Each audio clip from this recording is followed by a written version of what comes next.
बीड जिल्ह्यातील गेवराई तालुक्यातील लुखामसला गावचे माजी उपसरपंच गोविंद बर्गे यांनी नर्तिकेच्या प्रेमात पडून नर्तिकेच्या त्रासाला कंटाळून सोलापूर जिल्ह्यातील सासुरे गावात स्वतःच्याच गाडीमध्ये स्वतःवर गोळी झाडून आत्महत्या केली होती। यानंतर संपूर्ण राज्यात मोठी खळबळ उडाली।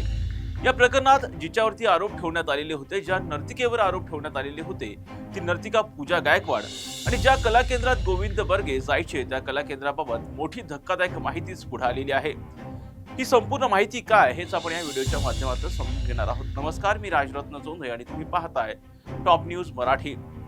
बीड जिल्ह्यातील गेवराई तालुक्यातील लुखामसला गावचे माजी उपसरपंच गोविंद जगन्नाथ बर्वे यांचा सोलापूर जिल्ह्यातील सासुरे गावात त्यांच्याच कारमध्ये मृतदेह सापडलेला होता। त्यांच्या गाडीत दारूच्या बाटल्याही सापडलेल्या होत्या। तर गोविंद बर्गेंनी स्वतःच्याच बंदुकीतून गोळी झाडून आत्महत्या केली होती। धक्कादायक बाब म्हणजे ही घटना नर्तिका पूजा गायकवाडच्या घरासमोर असणाऱ्या मोकळ्या जागेतच घडली होती। यावरून आता बर्गे यांच्या घरच्यांनी ही आत्महत्या नसून घातपातच आहे असा दावा सुद्धा केलेला आहे। त्याचं महत्त्वाचं कारण म्हणजे ज्या नर्तिकेच्या प्रेमात अखंड बुडालेल्या उपसरपंच गोविंद बर्गे यांनी ज्या नर्तिकेवरती सोनं चांदी उधळलेलं होतं, ज्या नर्तिकेच्या नावावरती संपत्ती सुद्धा केलेली होती, त्याच नर्तिका पूजा गायकवाडच्या बाबतीत आता धक्कादायक माहितीच पुढे आलेली होती। परंतु ज्यावेळी गोविंद बर्गे या नर्तिकेच्या प्रेमात बुडालेले होते, तिच्यावरती सोनं आणि काही संपत्ती सुद्धा तिच्या नावे केलेली होती आणि त्यानंतर त्यांच्या प्रेमात काही वाद झालेले होते आणि याच वादामधून गोविंद बर्गे यांनी आत्महत्या केली होती असं सांगितलं जात होतं। गोविंद बर्गे सोलापुरातील ज्या कला केंद्रातील नर्तिकेच्या प्रेमात पडलेले होते त्याच कला केंद्राबाबतही आता धक्कादायक माहिती उघड झालेली आहे। म्हाडा तालुक्यातील मोडनिंब येथील स्वरांजली कला केंद्रावर रविवारी पोलिसांनी धाड टाकली होती। त्यावेळी त्या ठिकाणी पोलिसांनी टाकलेल्या छापेमारीत तेथे सेक्स रॅकेट चालत असल्याची माहिती देखील आता पुढे आली आहे। त्या ठिकाणी अडकलेल्या 25 मुलींची सुद्धा पोलिसांनी सुटका केली, तर 5 जणांना अटक करण्यात आली आहे। त्यांच्यावरती गुन्हा सुद्धा दाखल करण्यात आलेला आहे। यामधील धक्कादायक बाब म्हणजे हे स्वरांजली कला केंद्र पोलीस ठाण्याच्या पासून अवघ्या काही हाकेच्या अंतरावरती आहे।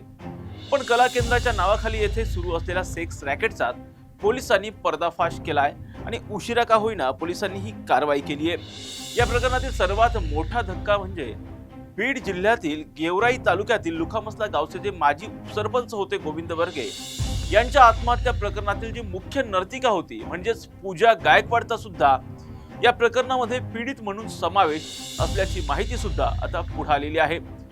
पोलिसांनी दिलेल्या माहितीनुसार स्वरांजली कला केंद्र हे फक्त नावापुरतं होतं, पण त्यामागे अनेक काळेधंदे सुरू होते अशी सुद्धा माहिती मिळते।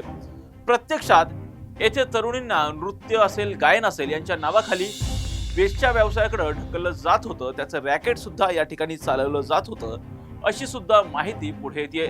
कित्येक महिन्यांपासून या ठिकाणी काळेधंदे राजरोसपणे सुरू होते। कला केंद्रातून मोठ्या प्रमाणात अश्लील साहित्य, मोबाईल फोन, रेकॉर्डिंग डिव्हाइसेस पोलिसांनी जप्त केलेले आहेत। पीडित तरुणींना बाहेरून आणून येथे कोंडून ठेवलं जात होतं आणि त्यांना नृत्याच्या नावाखाली ग्राहकांसमोर उभं करून अनैतिक कामं त्यांच्याकडून करवली जात होती आणि ते अनैतिक काम करण्यास त्यांना भाग पाडलं जात होतं अशी सुद्धा माहिती आता पुढे आलेली आहे।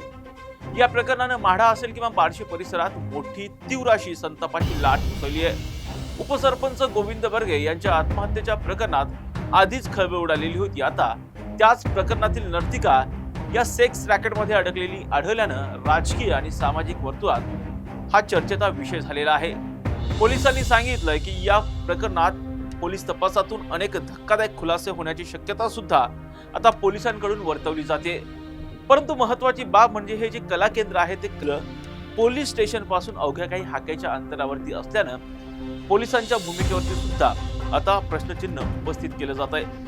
अवघ्या हाकेच्या अंतरावरती असताना पोलिसांना ह्या अवैध धंद्याची कुणकुण का लागली नाही असा सवाल सुद्धा आता सामान्य जनतेमधून विचारला जातोय।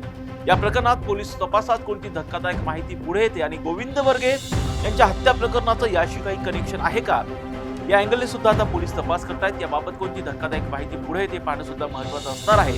या प्रकरणाचं प्रत्येक अपडेट आम्ही टॉप न्यूज मराठीच्या माध्यमातून आपल्यापर्यंत पोहोचवणारच आहोत। यासाठी तुम्ही पाहत राहा टॉप न्यूज मराठी, आपला महाराष्ट्र, आपली बातमी। तुमची car, electric panel, data server आगीपासून सुरक्षित आहे का? नाही? मग आजच बसवा F protect. Temperature activated fire suppression device यामध्ये आहे eco friendly non toxic pressurised liquid जे आग लागल्यास क्षणार्धात ऍक्टिव्हेट होऊन आगीवरती मिळवते नियंत्रण. बसवण्यास अतिशय सोपे आणि सुटसुटीत टेकालिपचे एक दर्जेदार उत्पादन एफ प्रोटेक्ट.